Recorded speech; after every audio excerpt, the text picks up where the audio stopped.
It's like something to read about them, but I don't get a chance to see all their work. Even if you want to go through. You sense that a lot of people are Sophomore year, you'll see different things. yeah, contributing effort. That's a great program. Yeah, I just got the thumbs up. interest. Oh, thank you. Absolutely. Well, in that case, I understand we're just about to go live, and or maybe already are live, and I'm going to call to order the regular meeting of the Environmental Commission of Charter Township, Meridian, on March 5th, 2025. And I guess we don't traditionally do a roll call, but I think that's a great idea. Could staff help us with a roll call?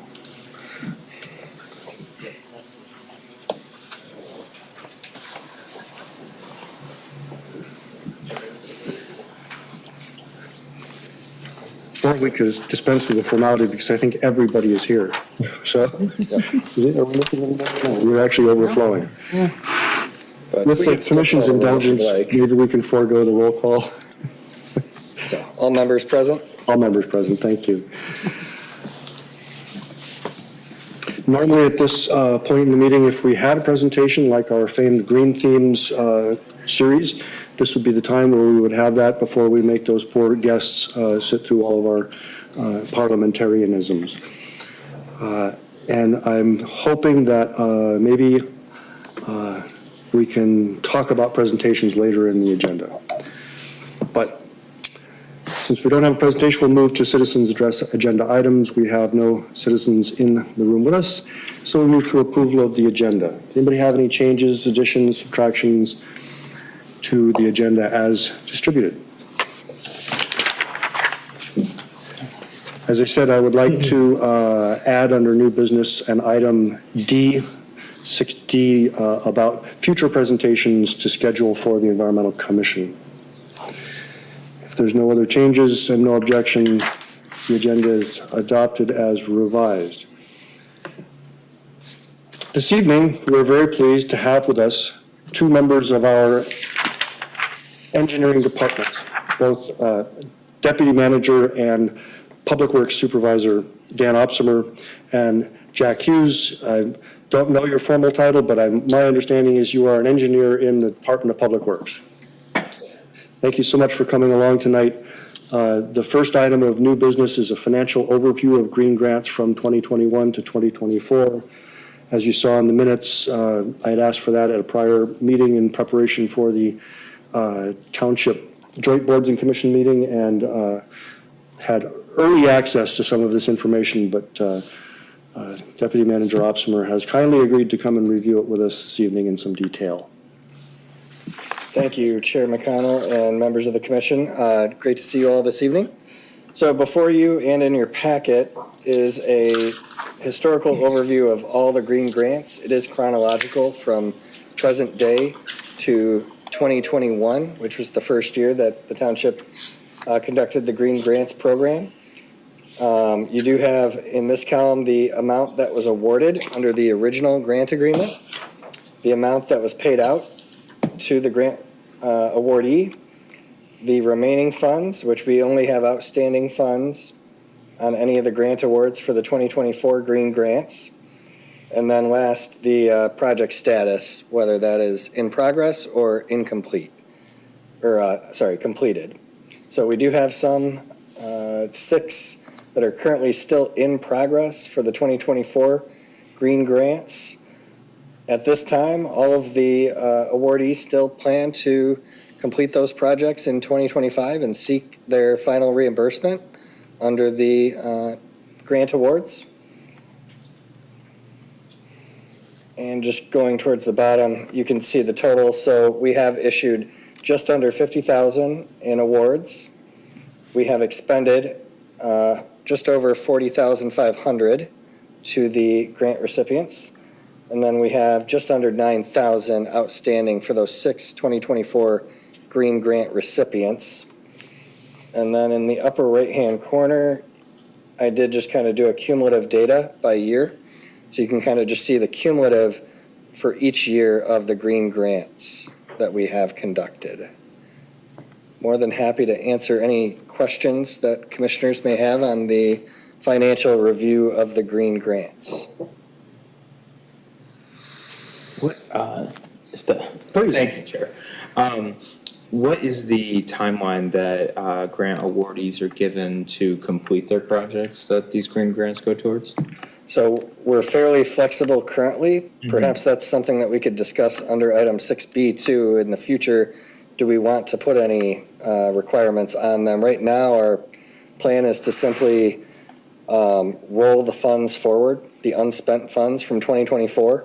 So we'll roll those forward in the Township Board's Q1 budget amendments.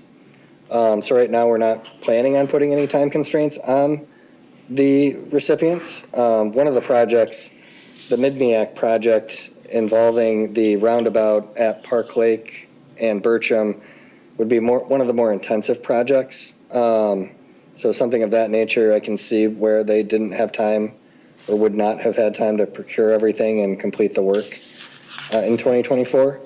But that is a topic that we could discuss for future awards. But right now, we don't have any firm timeline in the agreement, to the best of my knowledge.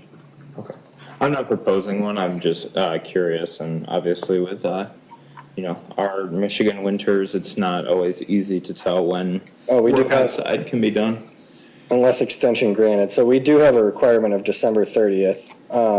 Okay. We have been in contact with the 2024 Green Grant recipients. Leroy Harvey has been in contact with each of them. I don't know that we requested a written extension.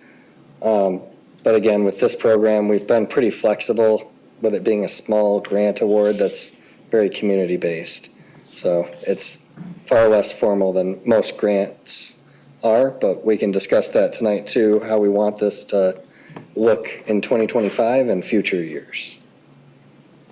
Thank you. Yes, please. I've noticed that a lot of the prior grants that have been awarded or projects that are sponsored or related to schools, but there are some that are not. In the event that in the future the applications exceed the available funds, is there any thought on whether or not there would be preference given to school-related projects, or are they all going to be reviewed on an equal Feels like basis? we're rapidly moving into agenda item 6B. And that's one of the key questions is what are the deadlines and what do we do when we get bigger requests than we've got funds for? And luckily, staff has done some homework and provided us with some suggestions or at least some questions that we can ask ourselves about. Yeah, and these were just some broad categories of topics for agenda item 6B that I was thinking we could talk through this evening. Which organizations do we want to permit to apply? Are there any organizations that we want to limit access to these grant funds? There's been some discussion about HOAs and should HOAs be eligible to apply? I know that's been at least a topic of discussion amongst some. So which organizations should be eligible? Which types of projects should be eligible? Should we score projects based on certain criteria where we weight, environmental and sustainability components heavier than maybe placemaking components? And I think it's helpful, right, to talk in context of conceptual projects that might be applied for, or even past projects. Like one, for example, that Chair McConnell and I were discussing. I know the Hazlet Beautification Association, they have an existing welcome sign to Hazlet on Hazlet Road. And the topic came up last year where they were interested in pursuing a sign on Hazlet Road at the the east end of the downtown. The existing sign is on the west side, kind of by Bayonne Avenue and Hazlet Road, just a little bit east of the Bayonne intersection. So traffic heading eastbound does have that entrance sign as you kind of come into what we traditionally think of as downtown Hazlet, but westbound traffic does not have a similar sign. The Hazlet Beautification Association is at least interested in possibly applying, but an application like that obviously, doesn't have all of the environmental components. It's a little bit more placemaking, but we also know that the Hazlet Beautification Association obviously prides itself on what are essentially pollinator gardens, right? All those beds at Lake Lansing and Marsh along Hazlet Road are maintained by them, and even the ones at the entrance to Lake Lansing Park South. A lot of times, I think the work that the Hazlet Beautification Association does at the entrance to Lake Lansing Park South gets attributed to the county and county grounds maintenance of the park, when in fact, those are all volunteers working at it with their own tools, their own labor, and some in-kind donations from businesses in the community that support their efforts. Thank you. That's an extremely useful overview. I want to hear from Commissioner Sarver, who's been quite involved in green grants for quite some time, so I'm really interested to hear your thoughts. If I could add a 4 before we go on, do we want to provide funding guidance to applicants? And what form would that take? Right? Could this be lots of things, but so that we don't, so that people are scoping their projects so that we can serve multiple recipients, or we might choose to do fewer bigger, or many smaller, but I think that's a policy choice we want to chew over. But John, please. Yeah, I think initially, the first year, a major intent was to fund projects with schools. And I think that's always been a priority, but it has loosened itself out with respect to eligibility to basically anybody, which is not a bad thing. And it provides an opportunity for more participation and different types of projects. I wonder though, from an administrative perspective, Dan, is there any issues with giving grants to businesses, or is that a non-issue? Because I know everybody's been kind of eligible to date. I know in a lot of times, having worked in the state, we only made nonprofits and public institutions, schools eligible for certain types of grants. And I'm not saying necessarily we shouldn't. I'm more curious about, is there any issues from an administrative perspective? And I guess the second question related to administration, I've always had the sense that managing these grants hasn't been a burden on staff, that it's gone pretty well. They've been structured to be relatively simple for both the township and the grantees. And I guess I'm just asking you if that's true, if that's, confirmation. Yeah, very good question, John. So to your first question, the township's only legal obligation or restriction in terms of what we can expend the funds for is the grant recipient would have to utilize those funds for some kind of public purpose. So, which is really very broad, right? A entrance sign to downtown Hazlet certainly qualifies as a public purpose. Doing something in the right-of-way is going to qualify as serving a public purpose. Handling invasive species, regardless of whether that's on an HOA parcel or a publicly owned parcel, we're serving a public purpose. So that's your main limitation there. So really, I think anything that would fall outside of that is probably something that we wouldn't want to award a green grant for anyway. So really, I think it comes down to, what types of projects we want to support and how we want to kind of put some guardrails on that, and to what extent we want to put some guardrails on that. So. And as a kind of a follow-up, I heard some mention that the township board would like to have more interaction with HOAs. And what's the thinking behind that? I would, I know that Trustee Lenz made mention of that at the last meeting, so I would let the board speak for themselves on that, but I do have a couple of thoughts. Yeah, happy to. While we were out all campaigning for these elected positions, I think I know many of us heard from residents that they didn't feel that the board was necessarily reaching them where they're at, putting words into their mouth. That's the language I would use. And HOAs are, with Meridian being so neighborhood focused rather than, maybe a city that would be like, oh, everyone west of this side is, our own identity. We really want to meet people, like I said, where they're at, and those neighborhoods are a great way to do that. HOAs have regular meetings, so there is already a structure that we can interact with. And so, when it was proposed during our board retreat in December, I believe, apologies, it was brought up as the board wants to do more communication with residents, and this is a great way to go in without, recreating the wheel, trying to institute new processes that don't already exist. So, and as someone who is in favor of that, while not a member of any HOA, I can tell you, I heard personally that a lot of people feel some identity around their neighborhoods. So I think that was the thought process. I hope that kind of clarified what we were thinking as a board. Okay, yep. Feel free to elaborate, Dan, if you have anything else. Yeah, and John, your other question was, whether or not the green grants themselves were a burden to staff. I don't believe they are. I think in general, right, the township board's goals have been changing and evolving. And now through, some natural attrition that occurs within an organization, we're kind of trying to restructure, right? And so we're going to be staffing the environmental commission with a project engineer and trying to create more capacity through a general funded project engineer position so that we can put more resources behind the solar efforts that the board and the environmental commission have prioritized, EV design, and a lot of these other things. So, but the green grants themselves are not that time consuming overall.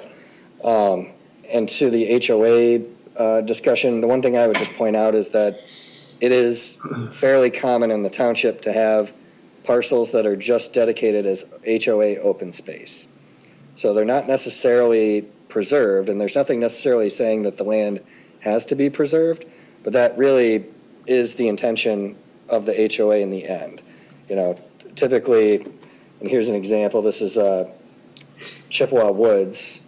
So this is Green Road right here. This is Hazlitt.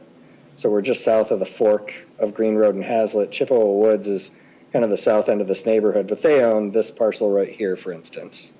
Obviously, we had the Creek Landing neighborhood. This was one of the Green Grant recipients, so they own all this open space around their condominium development. Silverstone Estates off of Powell Road, just to give a third example. Right here, they have several HOA parcels. So, because this was a PUD, and so when the Planning Commission approves a PUD, 50% of the land actually has to be set aside for open space. So our zoning ordinance actually kind of forces this issue. And so we do have a lot of neighborhoods with open space. And I guess it's one of those things, does a seed investment of a green grant get the HOA more inclined to pay perhaps higher dues to maintain the control of the invasive species long-term? Is our seed investment going to bear fruit in a bigger sense? I think that's probably what the spirit behind that green grant award was. And I think time will tell with those kinds of things, but there are lots of HOAs with open space parcels. Not all of them, but many. Other questions or thoughts on that specific topic?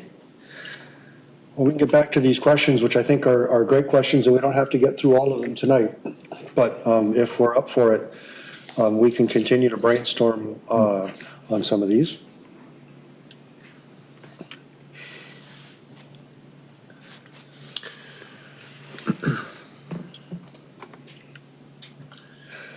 Can you tell us a little bit under point 3, John, how you feel the process for evaluating the projects has evolved a little bit over time? I think in my understanding of the process is the committee meets and kind of evaluates the projects and develops scoring that then comes attached to a recommendation to the commission to support those projects and those amounts. Have I got it? That's correct, yeah, there's, to keep things relatively straightforward, I guess is one way to put it. I think there's just 3 scoring criteria. One has to do with the environmental impact. One has to do with the outreach to the community, which we, I think we've always thought was very important, because a lot of these projects can be demonstration projects that people replicate. And there was a criteria about, do you have a good work plan? And I may have forgotten something, but, so there have been some specific criteria, kind of broad criteria, and the selection committee has always independently reviewed the proposals and scored them, and then had a discussion and made a final decision on what to recommend. And we haven't had that many applications or proposals, and so it hasn't been a really tough to kind of pick who are the winners and who are the losers. But the process does include an independent review by usually 3 people, maybe 4 people, a scoring using some basic criteria. And from my experience on the committee,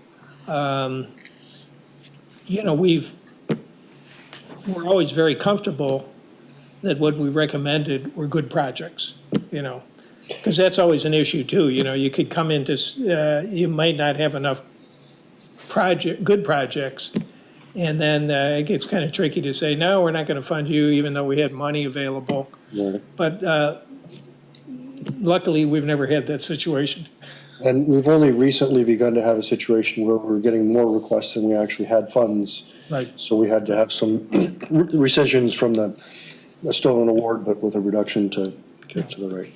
That was going to be one of my questions. How many have you had to turn away from the applications that were submitted, if any? I'm not aware of us turning any away. I think what's happened, though, there's been a discussion with Leroy Harvey, by potential applicants to kind of see what the situation is and maybe how good a fit a project could be. And that's helpful for both the township and the potential applicant, so that they don't spend a lot of time, not that these are huge proposals, working on something and then getting turned down. So I can't actually think of a situation where and I could have forgotten, that we actually discouraged somebody or turned them down. No, that's fine. Thank you. Because that curious question just makes me lead to how much effort we do need to put in, guardrails and to really framing up more of the application process and things like that. So if, need, demand, that kind of thing. So. Well, and what I would expect is, because, over time, it becomes better known to the township that these funds are available, I think we will find that there will be more and more demand for the dollars, especially as the budget has increased. Sure. So I think that whole issue of ranking, turning folks down, maybe something not being in the public interest, or, can come up maybe in the future, maybe fairly quickly, I don't know. Because I liked Dan's answer about the businesses, because I think that a good guardrail, that anything has to be proposed has to be in the public interest. But I could imagine how, a nonprofit or a business might propose something that the committee might decide, not too sure that really is a public interest. It might be an interest for the organization, but does it serve the township? Yeah. And if I'm understanding the process correctly, typically most of that conversation between potential applicants and us is through staff. So they're directed to contact staff, and so I think one thing that's that we. one reason I wanted to discuss that point 4 is what's the right thing for staff to tell somebody when they say, how much can I get? And as a sideline to that, or a corollary, I think there has been consideration of matching effort.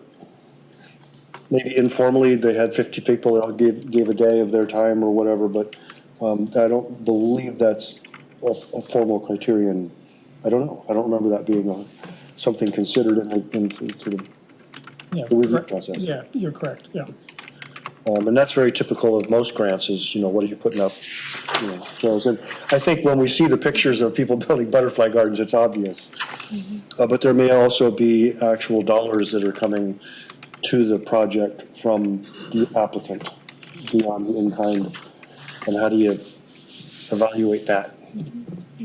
Yeah, almost all these projects, right, have a physical dimension to it. They're mostly physical projects, as there has been some exceptions, like Book. the book is, yeah, a good example of an exception. But most of them are rain gardens or other sorts of physical improvements to a school or to a church.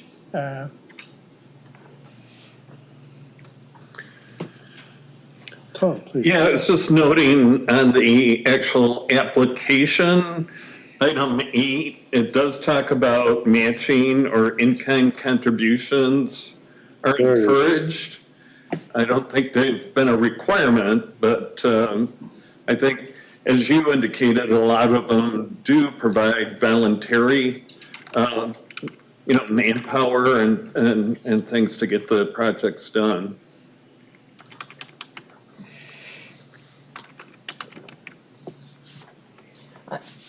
I mean, I like, the examples of different projects that the grant support. I think it's a great program. One thing I was thinking about is, we were just talking about like the climate sustainability plan, and there are some objectives in there that relate to sort of community outreach and, other things so I was thinking maybe, not that these projects have to be, but that maybe we could put something in there about sort of encouraging people, that we might be able to use some of this grant program to encourage community projects that would help support achieving some of the goals and objectives in like the climate sustainability plan or the green infrastructure, or, whatever plans that are out there. I couldn't agree more. Tell us which of our climate sustainability plans this addresses. That'll help us. Right? Yeah. Or master plan. Could it be helped, I'm just looking at the application thing, and number 5 addresses the outreach plan. If there was a link in there to that sustainability plan for something, to make it easy for people to connect it? I agree. And that could be a scoring criteria, if it helps meet one of the goals and objectives, you get a point or something, so I don't know.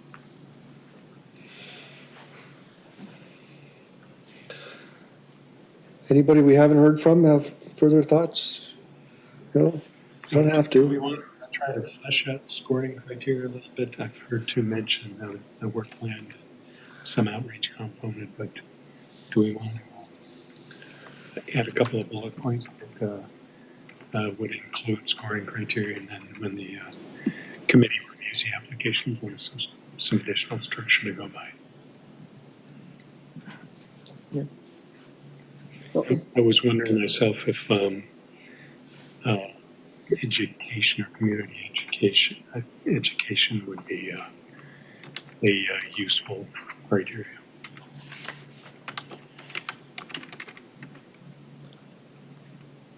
I think it says here, proposals are evaluated by the Green Grant Committee based on educational value, ecological impact, and clarity. Is that what you were referring to, like the 3 things that you guys usually evaluate? Yes, right.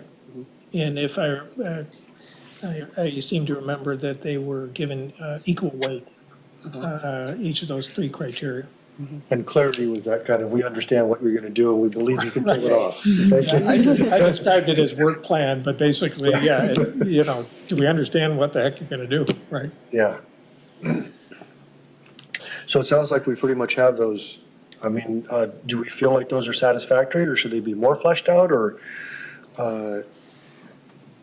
I mean, I'm personally very skeptical of rank scoring as if, a number I can give to an ecological value is somehow similar to a number I can give to an educational. But I think that's why we created a committee, so that we didn't try to do it as an entire commission every time. And what I'm wondering is if it makes sense to talk a bit this evening, at least, about who would be interested in getting a little bit more involved in this kind of redesign of our application and scoring criteria, and maybe get together offline and bring us a proposal. Yeah, and a related note, the suggestion about alignment with the climate action plan, maybe that should be a scoring criteria, Yeah, yeah. which would be separate from potentially environmental impact. Yeah. That at least would encourage all the potential applicants to look at the plan, see that we actually have a plan and what's in it, yeah. So, yeah, and if we could get a committee organized to kind of work on that on a smaller group basis, doesn't require public notice, we don't have to be here, it can be on Zoom, it can be lots of different things. Might be able to schedule time with staff to dig in more on some of this stuff, and maybe even look at some past applications and go, oh boy, that's how they got scored, and how, would I do that same thing? And then bring us, do we, how much time have we got to figure this out? So I'm thinking what we'll want It's to like do I'm is creating in the red next tape. 2 weeks, come up with a final application. So polish up the application materials, get it ready for release, get the press release ready. So in 2 weeks, I'd like to get it out to the public. So perhaps we could have, if we could have 2 commissioners that are responsible for being on the subcommittee, we can have that subcommittee help us finalize everything, get it published, and then that subcommittee can continue on to the review process. And next month, we bring forward a slate of applicants and award amounts to recommend to the full Environmental Commission. So that way we'd be recommending, or we could get awards out first week of April, and we still are roughly on our normal schedule. And I'd be happy to participate since I have some background. I've got 2 hands, and I think we can have up to 4 and not have a quorum. So if anybody else is interested in working on this, but I think having 2 commissioners and some staff, I think will get us great progress on this. Thank you so much for agreeing to participate in that. Thank you, staff, for putting those ideas in front of us and helping us think through how we're going to. So can I just quickly ask a question, just because Sure. the Hazlet Sustainability Club is hoping to apply for one for this year? Somewhere I read, and I was trying to find it again, something about a March 15 deadline, so that would not be the deadline? No, we would, Okay. well, when the subcommittee convenes here, Okay. hopefully next week, All right. we can talk about a reasonable timeline. I think we've put these out for about 30 days. So we might have to get a little bit tighter than that in order Okay. to get this I before just- you in April. Yeah. But we'll try to maximize that number of days, 20 some odd days for an application window. And are you guys both available like during business hours? I am. That helps a lot Yeah. with scheduling. Yeah, that definitely helps for scheduling. Yes. Anything else under 2025 green grants? I do have a question about, do we want to, I think it looks like have we like given people an idea, like in the past, the average grant amount or grant sizes, or? We have not, but I think that needs to just go on the application, and that'll we can give like a percentile range, right? So we can give a range that falls within that 30 to 70 or 40, 60 percentile. Obviously, we have all the data in an Excel spreadsheet, so pop in a couple of formulas, and we can spit out whatever range we want, and then we list it on the application. And that can kind of take the space of the conversations that Mr. Harvey was having in the past. Oh, okay. Yeah, I didn't know, like, if we have we try to shoot for grants that are about this size, right? Because Yep. if we don't want one person, like if they ask for 20,000, because they didn't realize that these Yep. grants are usually smaller, okay. I think one thing that maybe has been that we haven't quantified, but we could try to do a better job. We know we're working with, by and large, volunteer organizations, or even in the school sense, it's largely a teacher volunteering with students to kind of carry out these projects. So really, we're dealing with volunteers almost across the board. But we could revise the application to just try to better encourage applicants to try to quantify the in-kind contributions, because there are a lot of in-kind contributions that we're not quantifying. So we could try to get at that a little bit better, and have, like, you know, the Hazlet Beautification Association, I know, for instance, would do a good job of quantifying the plantings that are in-kind, quantifying their labor, and just giving some value to that labor, right? How many labor hours went into this? And putting a reasonable price tag on the value of that labor, right? Yeah, I think that'd be great.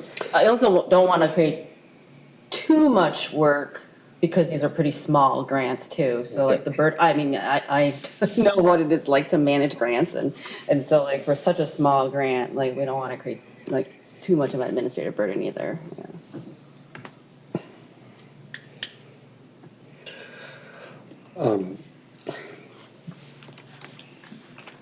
I think the idea of giving a range of past grant awards is very important. I also think the in-kind contributions, by some measure of quantifying in whatever way, allows us to actually quantify the outreach that we're getting done, both to those individuals directly and all the other people they tell about it. So I think that's very useful to, please. Was there any commission consensus on whether or not there should be limits to eligibility? For example, we kind of tiptoed around whether or not profits and nonprofits would be eligible on an equal basis. Is there any feeling on that? Well, yeah, I was satisfied with Dan's answer about the public Public, purpose, but yeah. it's, yeah. See a hand at the top. Yeah, I would echo the public purpose point as well, but personally, I don't think we necessarily want to limit the type of organization that could apply, at least not at this stage. I think that they can be weeded out through the criteria if we get more applicants than we have money for, but I would say leave it open to anyone who wants to apply. Thank you. Alternate views? Yeah, I can imagine if one wanted to get really complex, you could say, well, if you're a real estate company, we expect that matching to be big, right? If you're a middle school, you know, lots of bodies, fine.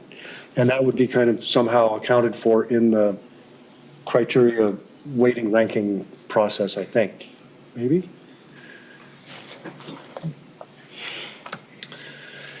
Seeing no further hands on that topic, let's then move to a fun one that I haven't had a chance to review in great detail yet, but a township application for some congressional funding.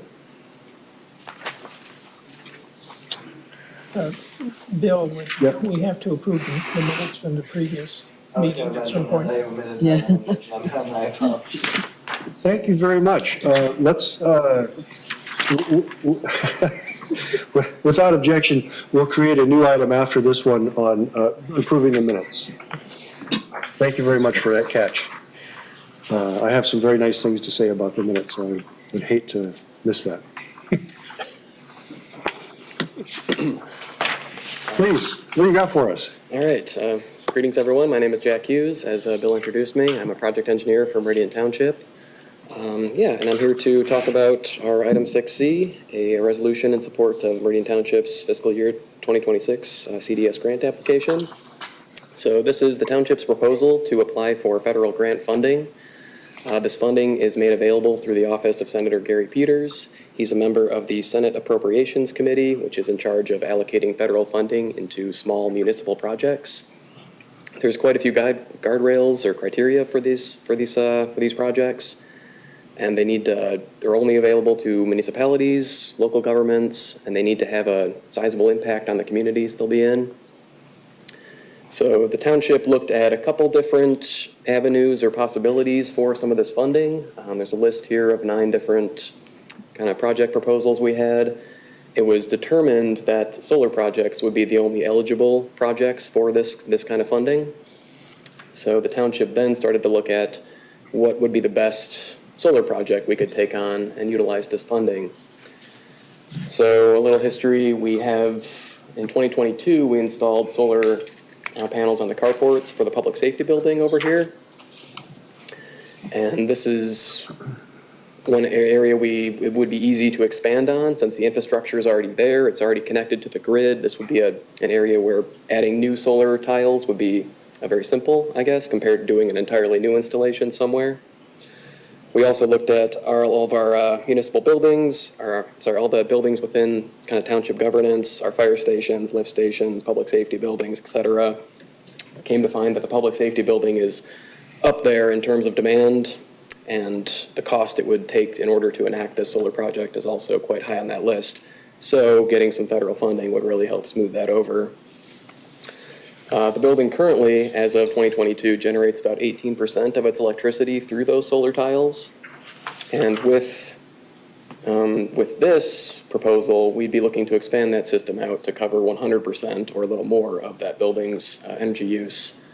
This would help us not only in the short term, but this would also help the community-wide goal of moving towards sustainable energy as an overall goal we're trying to achieve. So, there is a bit of a precedent for this as well. There has been a similarly funded project, also a public safety building that got solar panels installed on it. So we feel like, again, out of our candidates, that was narrowed down to solar only. Looking at our solar options, this one is both the most physically feasible for us, it'd be the simplest to implement, and there's already some precedent for similar projects that have been funded through similar programs. So that's our overview here. Generally, we approached a couple different companies, and the current design we're looking at is looking at to be about $400,000. So that's the amount we'd be looking to apply for. It would be expected that the township would have to meet or match whatever the total project cost is, 50-50. So encouraged to kind of aim a little high there. So if, with the blessing of the commission, then we would like to complete this resolution and apply for this funding. The deadline is March 17, so we will not have a chance to meet again before this application is due. So we will need an answer on this relatively shortly. But, yeah, I think that's the... Thank you for that overview. If you could scroll up to the end of the staff report, just a little bit more right there. Sure. The chair will entertain a motion that's there on the screen. Any volunteers? Yes. Considering I was a part of it last night as well, I move to approve the resolution in support of Meridian Township's fiscal year 2026 congressionally directed spending grant application. Thank you. Is there support? Commissioner Frazier supports.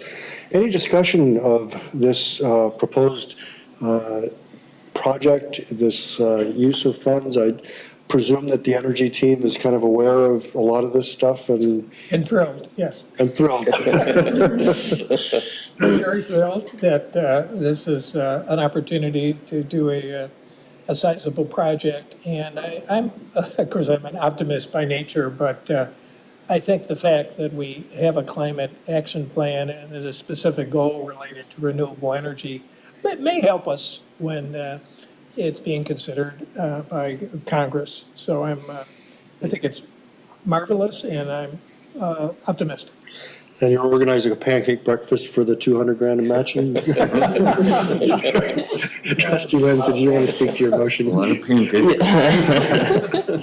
Yeah, I wanted to say that the township board did, agree with this decision to support this last night, and pretty long board meeting, this was one of the things that I think we all kind of were excited to see come across our desks. I do want to point out, and there is mention this on our screens, but, with the climate sustainability plan of obtaining 50% of electricity used for township operations by 2025, the township supervisor, Mr. Hendrickson, asked for those numbers as they currently exist. Currently, we are at 28% of all municipal buildings coming from, renewable resources. This, if approved and implemented, would put us at 53%. So while a year behind that 25 goal, we will have, this would be a sizable chunk of that energy resource that the township uses. So I just wanted to point that out for anyone listening that, this does put us in line with that climate sustainability plan. Yes, please. The fourth paragraph, the cover memo says there's a presumption that the township will have to provide a 50% match. Have funds been identified in the township budget to cover that cost? Yeah, I've spoken to the township manager, and if we're fortunate enough to get the grant, we will find the general funds to provide the local match. And just a little bit more background, the concept plan, which is in your packet, you'll notice that this project is estimated at a cost of about $550,000. Now, that being said, the contractor that helped put these concept plans together is always the low bid, or historically has been the low bid on our solar projects, and there's usually a gap. And so we are applying for more than that estimate because the other contractors that will often bid are usually much higher. So we're just trying to create a little bit of wiggle room. So the hope would be, those concept plans were developed in 2023. The hope would be this project is maybe a $600,000 project, and we're looking at a $300,000 local match to grant. So hopefully we're not having to secure $400,000, but the township manager is aware of this. And then just one other note, I was hoping to print out a revised resolution, but the board did make one clerical change in the resolution last night for political purposes. Obviously, the new administration in the White House hasn't been fond of the Paris Climate Accord. So the third whereas clause would read, we would strike 10 years later, and it would read, whereas Meridian resolved to achieve the goals of, I believe the terminology we utilized, and we'll just take it straight from the boards if you'll accept kind of a friendly amendment that is somewhat vague, but the third whereas would read whereas Meridian resolved to achieve the goals of international climate agreements. Make it a little bit more generalized, and then it would continue on as it is verbatim there, and adopted a climate sustainability plan. So we just generalized that language. I wanted to get that printed out, but we had a utility emergency towards the end of the day that kind of took our attention away from that. So if you would kind of accept that as a friendly amendment, we'll make that clerical change before we present this to Mr. McConnell for his signature. Without objection, that amendment is adopted, and we are ready to move, I believe, unless anybody has any further discussion on this topic, to a vote. All in favor of the motion to adopt the resolution, please say aye. Aye. All opposed, no. Motion carries unanimously. Thank you very much, staff, for that excellent presentation. Wish you the best of luck in getting funding. It just sounds great. Pay off our pension liability, we meet our climate sustainability. Oh, man, we're rocking. Thank you, Commissioner. Thank you. And that takes us to our new item 6D, which was presentations. And I had three that I would like to propose that we see if we can schedule for presentations to the commission this year. The first is the folks involved in food rescue, former Commissioner Lafferty and her instigator, Gabby Myers. I have sort of an outstanding offer to come and give us an update on food rescue. It's a volunteer organization that collects unsold food from grocery and other suppliers and delivers in personal vehicles to recipients. And I think that could be really helpful for us to get up to speed. We've heard a bit about the gleaning at the market. We've gotten those regular updates, and this kind of grew out of that. So that's one group. Then I had some discussion with Dan and Jack last week about potentially looking at the question of wetland status and especially the status of mitigated wetlands in the township, sort of drawing on data from our township wetland consultant to tell us how are we doing and where are we headed. I think it'd be really useful to hear from them as our experts. Drainage, it'd be great at some point for folks to have a chance to hear somebody from the Ingham County Drain Commissioner's Office come and tell us what in the heck is an Okemos consolidated drain. Because it's fascinating and it's important and it's directly related to our climate sustainability plan. And finally, the green grant recipients, we want to make sure we provide a platform for them to come in and tell us about the wonderful work that they've done. So those are my thoughts on groups that we might consider inviting for presentations to the commission. Anybody have any other thoughts now or in the future? Please communicate to me or to staff, and we'll see what we can. A lot of these organizations, even well, all of our grant recipients, but organizations like Mid-MEAC, they can benefit greatly from the televised content that gets created when they make a presentation here, because that can be then used for their organizational purposes. So. Just one note, Mr. Chair, as it relates to the Ingham County Drain Commissioner's Office and the Okemos Consolidated Drain, I think that would be very timely sometime in the next 5 to 6 months, because we do know that they are nearing finalizing their design, and they are starting to possibly target next year for construction. So that would be very timely. We'll have some conversations with them about scheduling over the summer or maybe early fall here as they prepare to go out to bid for that project. Depending on who they send, could be good to draw kind of a strict boundary around the township. Yeah. In terms of what they're gonna, yeah, because they got a lot of stuff going on. They like to talk about it. Anyway, also the work they did at Lake Lansing, west of Lake, in that neighborhood, is not part of the consolidated drain, but it was a big project that they. So those kinds of things that they're doing in the township.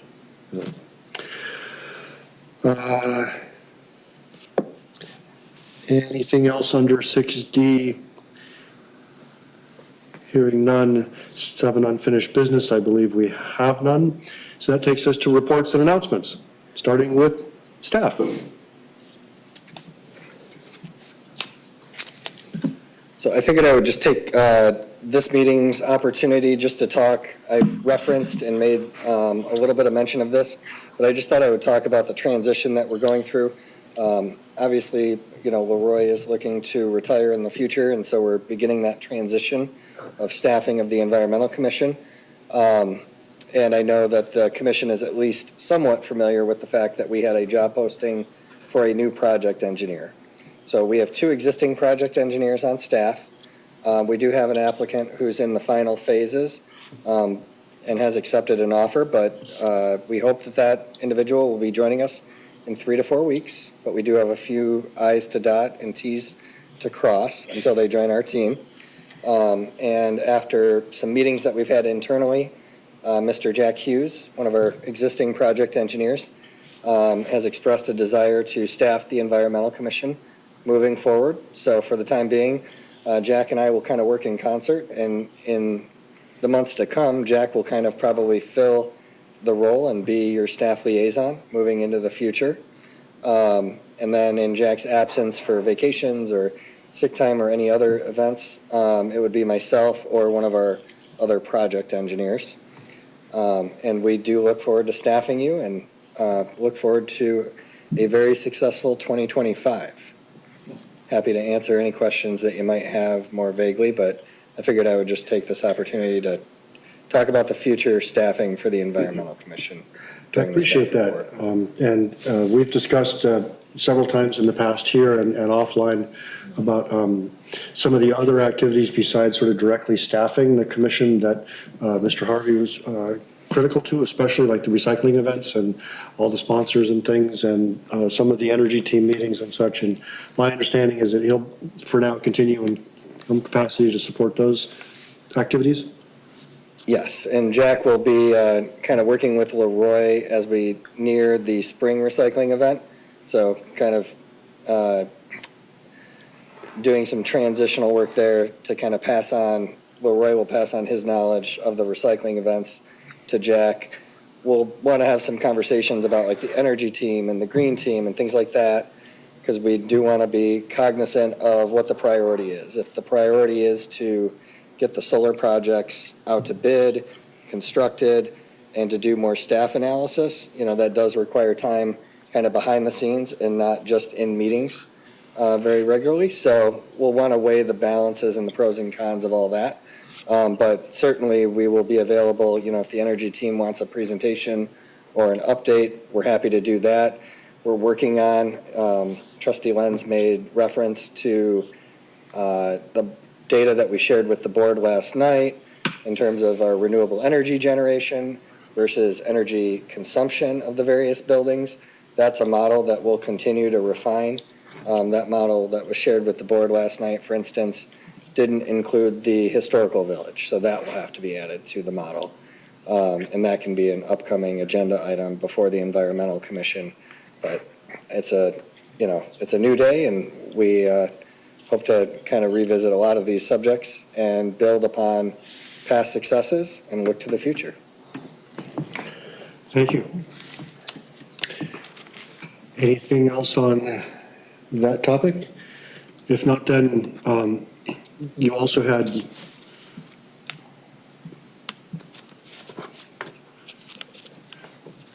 listed in the agenda update on climate sustainability fund expenditure. You got some ideas of how we can spend some climate sustainability money?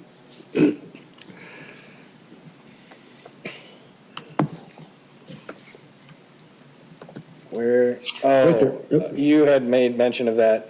Yeah, we haven't gotten into that in depth yet, but I will give you a brief overview of one project that's lingering out there that I was thinking of for this.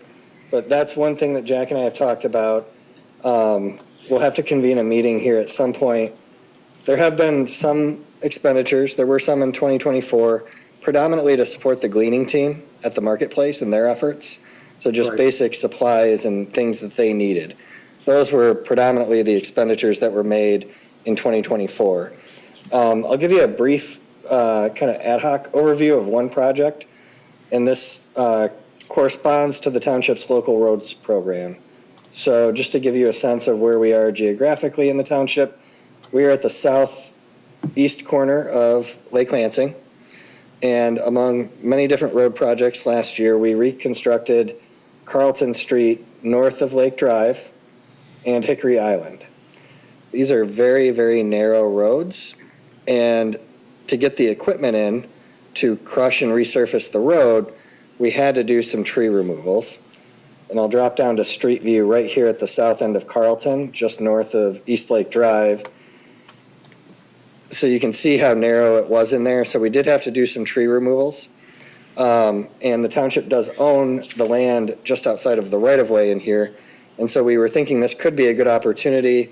The residents would obviously love to see some trees planted to replace the trees that had to be removed.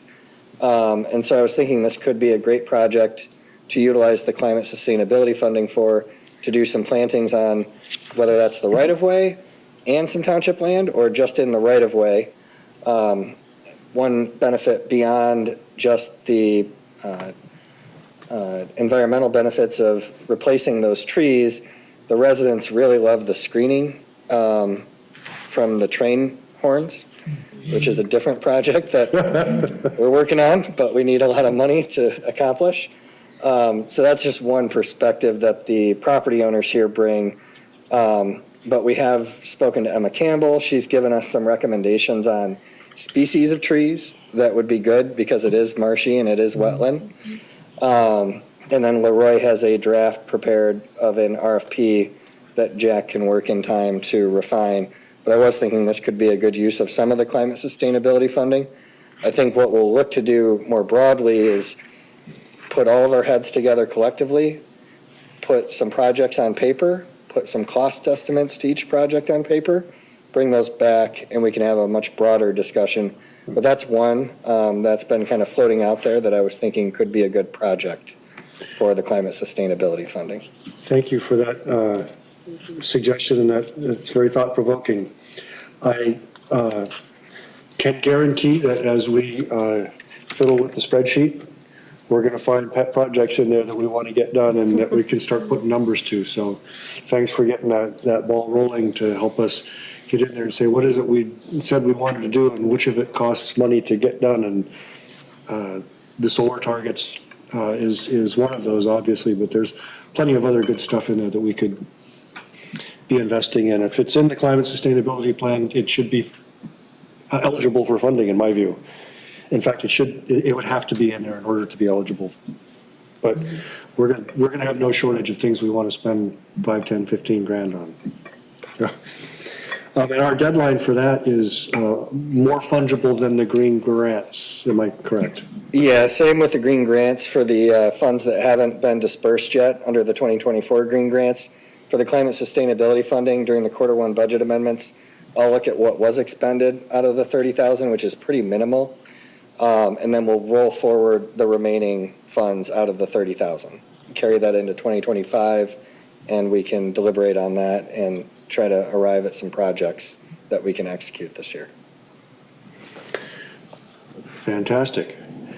Any questions on climate sustainability funding? This is really exciting.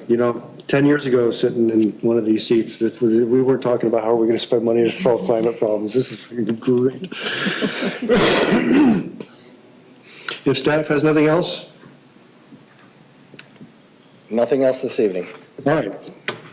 Well, I'm going to try to presto change over to liaisons. And please forgive me if not all the liaisons and teams are on here. I was trying to do it by memory, and Dan was kind enough to follow along. I may well have missed something. But Planning Commission has been really delving into the most interesting thing in the world, which is should a room in an apartment building, a bedroom, have 1 or 1.5 or 2 parking spaces attached to it as a minimum?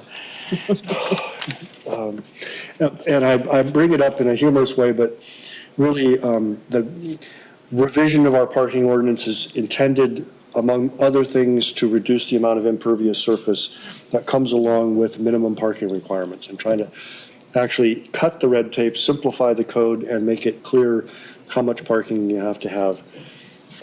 That being said, almost never does somebody apply to do something in the township and not plan to build as much parking as they think they're going to need. And there are rare cases, such as Trader Joe's, where they asked for more than they were supposed to have as a maximum. And that was granted and their lot is full, and it's still. So that's really the main thing that's been going on at the Planning Commission. I'll switch back over here. Land Preservation Advisory Board. Have you guys met since we met? No, the Land Preservation Advisory Board did not meet in February, but we're meeting next Wednesday. Okay. So I don't have anything to report for this meeting. Fair enough. Brownfield. There you are. Have you guys met? What's that? Have Well, has no, Brownfield- actually, I have a similar report. We haven't met for a couple months now, but we do have a meeting next week. Okay. So no new news. I did have a email exchange with Planning Director Schmidt about when is a brownfield not a brownfield, because you see they dug up all the gas tanks at the Meyer and Okemos and Marsh, and it's, I hear so much about all the people who all walk away and leave all these things behind that the public has to clean up, but this is Meyer, they're just hopping out here, brand new tanks and stuff, and apparently there had been some detection of some leakage that they had remediated, and as part of this project now, they actually just tore the tanks out of the ground and they're putting new ones in. So different day than people have a gas station and close the door and walk away.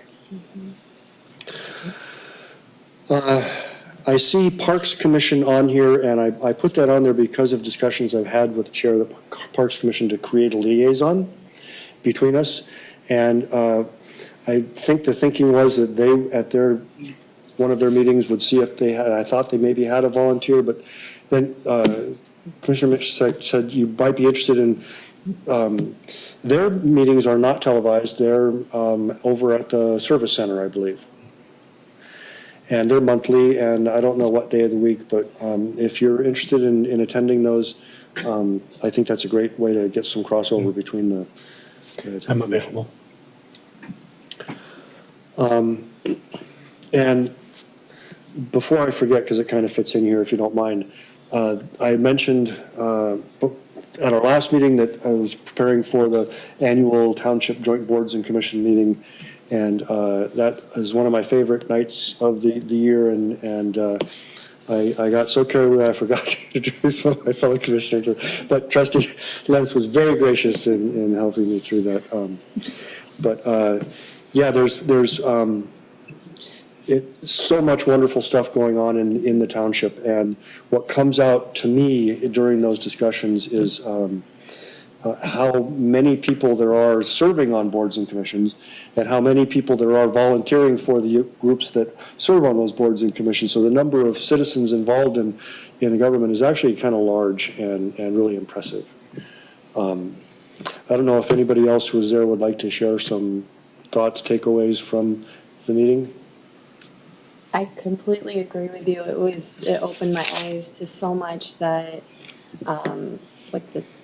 all the folks in the township are doing, all the different commissions and volunteer groups and subgroups of those volunteer groups. And it was so exciting to hear, all the progress, all the hard work, all the dedication, and, it was a wonderful night to hear so much going on, and the plans for what's moving forward too. I thought that was just so helpful for me as a new commissioner here too. So.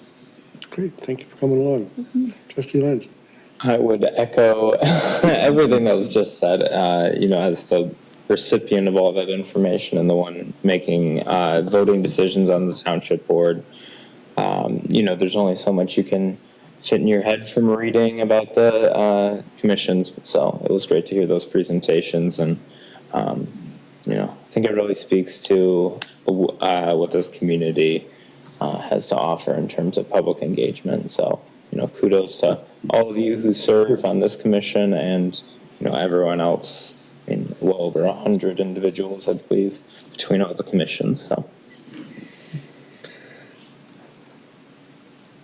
Thank you so very much. We'll move on then to teams, energy team. Yeah, well, I did a little work on the spreadsheet. I had gotten that assignment when I missed the meeting. And, it made sense to me initially to identify leads for different objectives. And it kind of fell between the energy team, which is primarily involved with outreach. Part of our role is to advise township staff too, but a number of the objectives logically fall in Dan's bailiwick with public works staff, and then there's a number that actually fall under the planning staff. And so that was reviewed by the energy team at our last meeting, and I sent copies to Dan and Tim for them to take a look at it, see if it made sense to them. We did have we hosted a Zoom session about a week ago on EV owners forum. There's only 13 of us, which is a very modest number, but Roger Eberhard and I talked about our electric vehicles, but we also recruited Tim to talk about his Chevy Bolt. So I heard about his experience with his Chevy, and apparently it was good to hear from Tim that he hasn't had any issues with charging. Because that has always been a big issue about can you Yeah, plug in. even when you're traveling, you Right. know, can you really find a place where you can charge? And he hasn't had any problems, and he's been, you know, traveling around the state. The last thing I'll mention is that the Solarize meeting has been scheduled for April 9th, the evening of April 9th at Henry's. Apparently Henry's has a back room that lends itself to having a meeting of this type. And there has been some experience in other cities that having it at a microbrewery or restaurant can actually encourage participation. So you're all invited, of course, you know. But, you know, if you're interested in maybe potentially getting a solar system, or you may just want to learn more about the Solarize program. So when we get more specifics, you know, I'll be distributing an invitation for that April 9th meeting. And that's it from the energy team. Thanks. Is there a mechanism for those to get onto the township events calendar? Well, Do you know how that happens? I always share with Leroy's involved with kind of the Solarize planning. Right. So we always kind of relied on Leroy to do what he can. And the communications department is great. So they're, yeah, I mean, I'm not sure exactly who does what, but Yeah. should I? Are we referring to the energy team meetings or the Solarize? The Solarize event at Henry's. If just one of you could send me, well, actually, when the meeting concludes, let's just make sure I have the date and time after this meeting, and we can talk about getting that up on the website. Yeah, they don't have a time yet, but it's sometime in the evening on April 9th. Okay, Yeah, but yeah, I'll coordinate with you. perfect. Yep. Thank you. Thank you, John. Green team.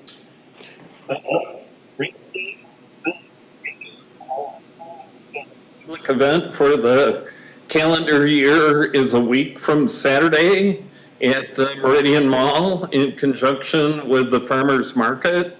The Farmers Market, as I think you all know, is inside during the winter months in the Pennies Wing. And so we'll be having a green team event there, focusing on green ideas. And there will be some interaction type activities with kids to learn about environmental things. So we're excited about that. I know Harrison is involved with that event as well, so he may be able to add some more. And then our big event was referred to earlier, the spring recycling event. The date for that is April 26th, also a Saturday. The location is going to be slightly different this year. Last fall, we had our big fall event in the Pennies parking lot. We've adjusted that slightly to the parking area just across from the farmers market.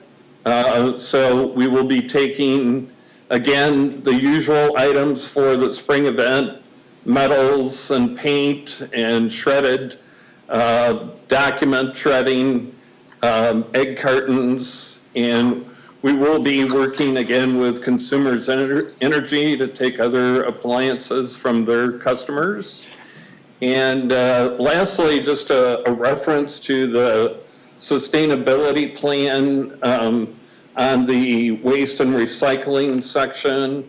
The green team does meet again next week, and we're hoping to spend a little time going through that and trying to determine exactly where things are at currently, at least from our perspective, and we may need to touch base with staff as well to get their input on that as well. But You all meet at Schuler? we do. And how's the new digs? The new digs is fine. The cafeteria is much larger than the old one. But yeah, it works out great, and anybody is always welcome to attend those events. It's usually, almost always, the second Thursday of the month at 4 p.m. at Schuler's in the mall. Super duper.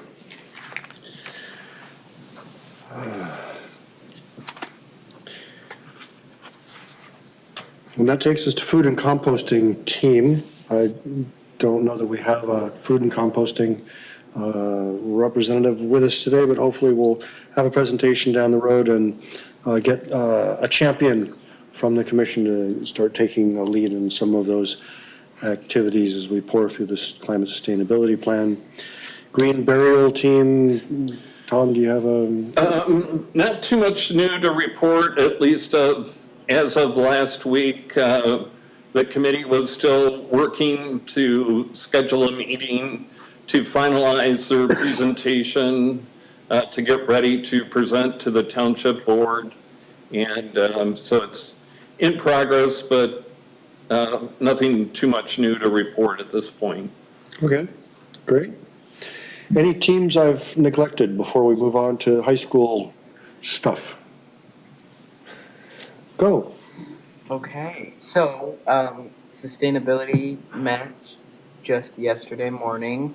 We have a few things going on. We're trying to get a field trip set up to go to the recycling center in East Lansing. So we're communicating with the right people about that currently. Commissioner Peterson briefly mentioned the grant that we're applying for. We're starting to get that underway. It's going to be for rechargeable batteries. So for things like calculators and other useful things in our school that use disposable batteries that cannot be recycled, we're trying to mitigate that. And so we'll have communal spaces or individual ones in classrooms where people can regularly recharge them and reuse the batteries. We're also getting volunteers for the upcoming green event run by the green team.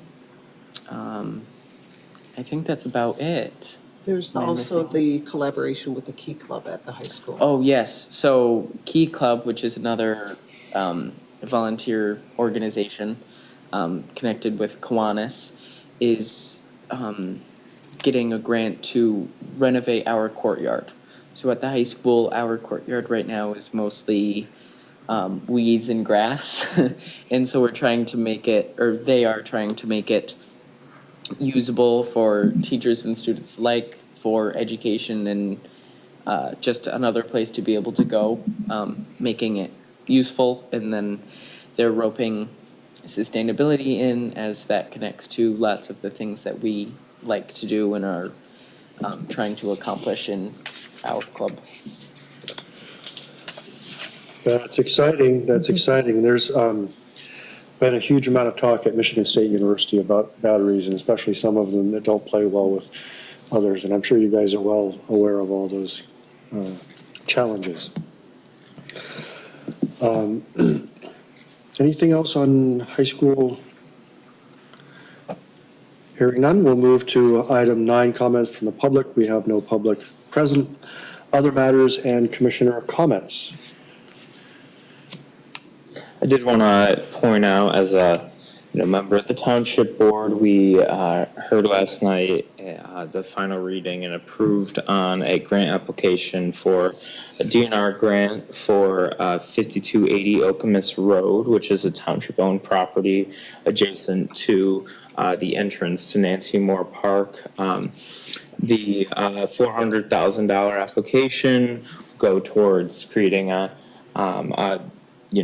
adjoining paths with a bike repair station, a bathroom, hopefully, shade stations, and just in general make it a useful part of the park system. While not directly related to this environmental commission, I think parks and environment go pretty hand in hand. And as a biker myself, I was excited to see it. The announcement of if we are a recipient of that grant will be in October of 25.